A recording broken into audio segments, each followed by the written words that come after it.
sparing the next 4 hours of your life to do this very brief interview with me. I thought it would be longer. No, it's okay. We'll try to make it 4.5 hours. Okay, deal. Okay. So anyway, first question.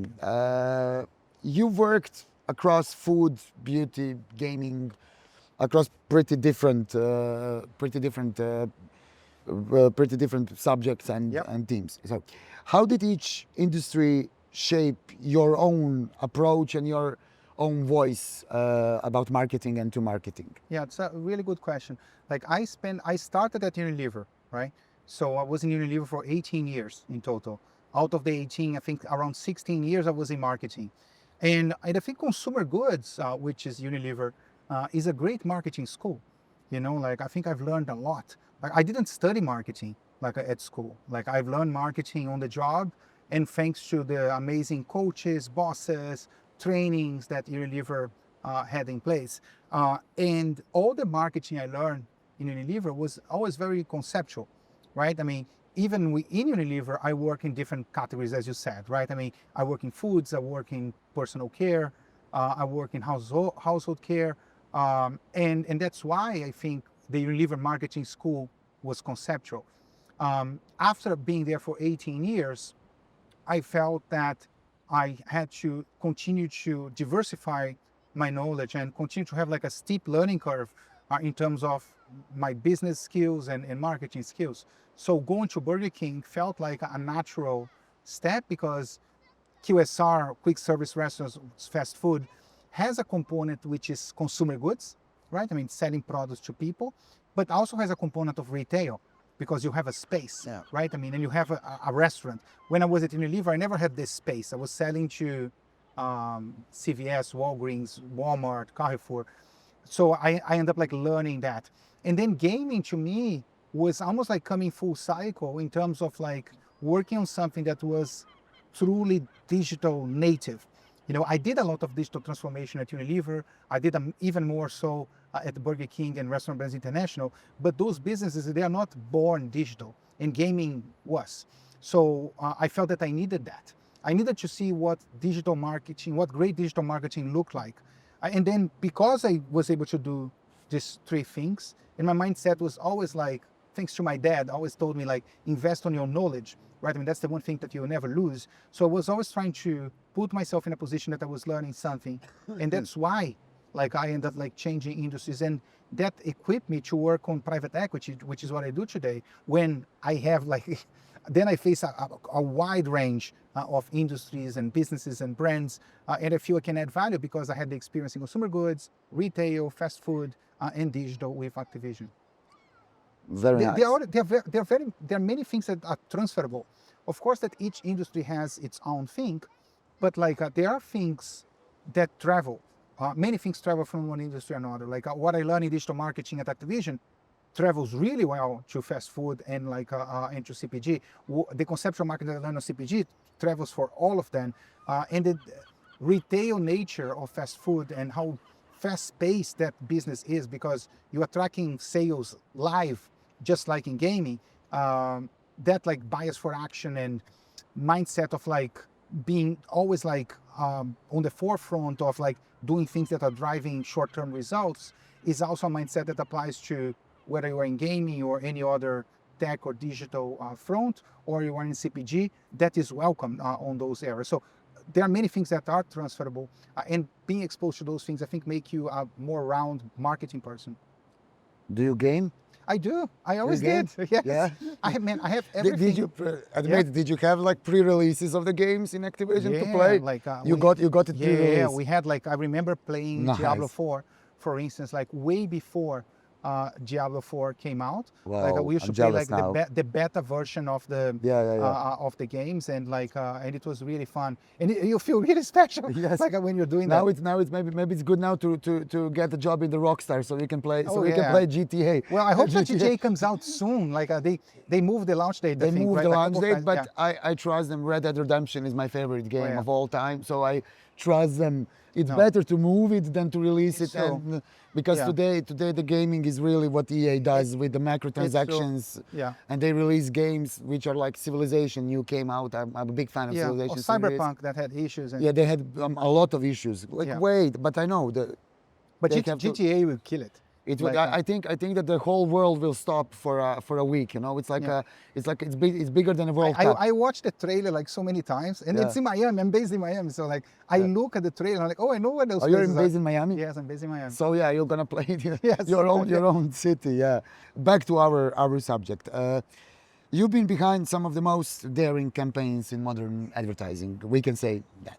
What's your philosophy on taking creative risk in brand marketing? I think risk is relative, right? Mhm.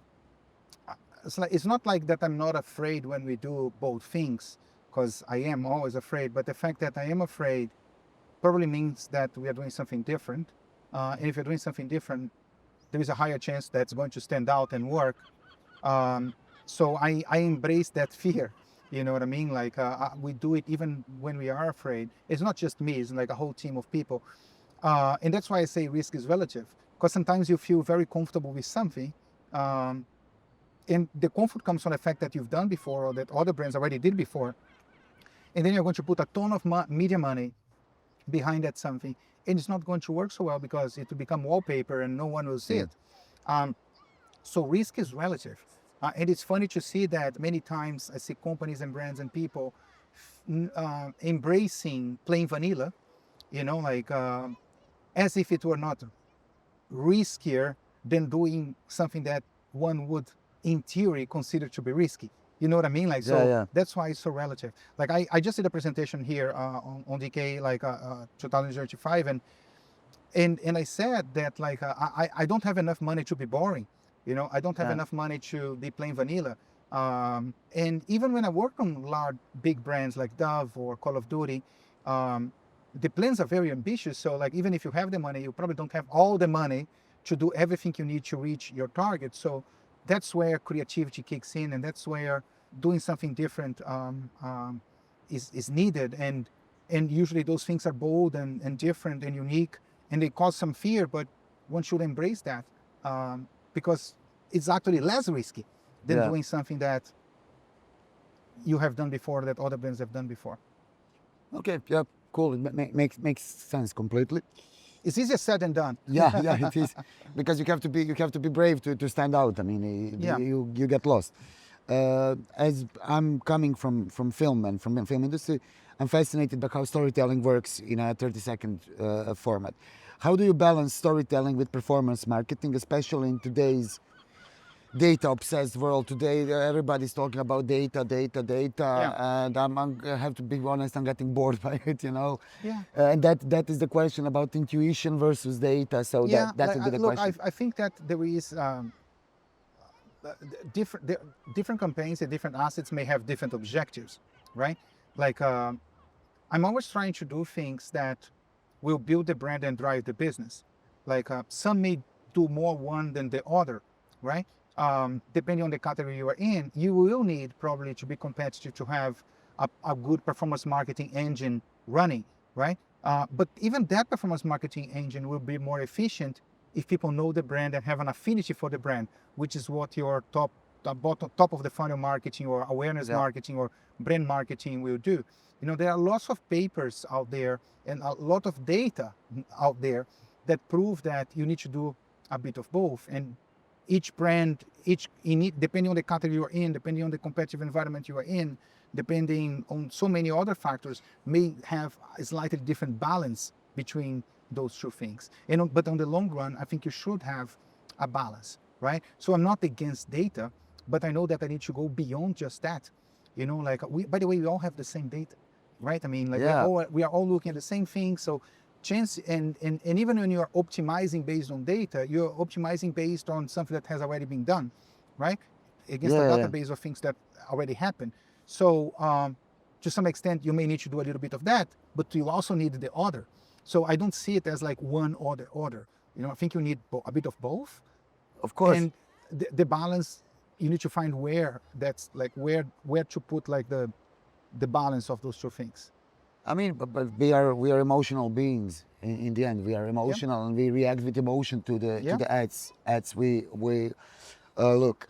Do you think that the best branded content today is more influenced by filmmakers or by marketeers? And where do you think the two worlds best intersect? God, I don't know. I think that the best storytelling and content creation comes from great creatives. Like sometimes it could be someone who is on the entertainment industry, like filmmaking. Sometimes it could be a director. Sometimes it could be a creative from the agency. Like it's usually not from marketeers.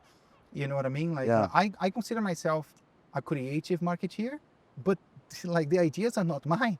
Like I work with partners, collaborate with people who are way more creative than I am. I do have a good criteria, I think, but like 99.9% of the ideas, they're not mine or from my team. They are from the agency team or people who we are partnering with. And I try to surround myself with those people, whether it's a photographer or a director or the creative team or a content creator, like a people who have a good read on people, who are very creative, who can tap into something before something becomes too mainstream. You know what I'm saying? Like and create like an engaging material, whatever that material is, whether it's a 30-second, a 2-hour, a print, like it doesn't even matter. Okay, thank you for your insights. 3 hours have flow by, so thank you for your insights. My That pleasure. will be all. My Thank you. pleasure. You can cut it down.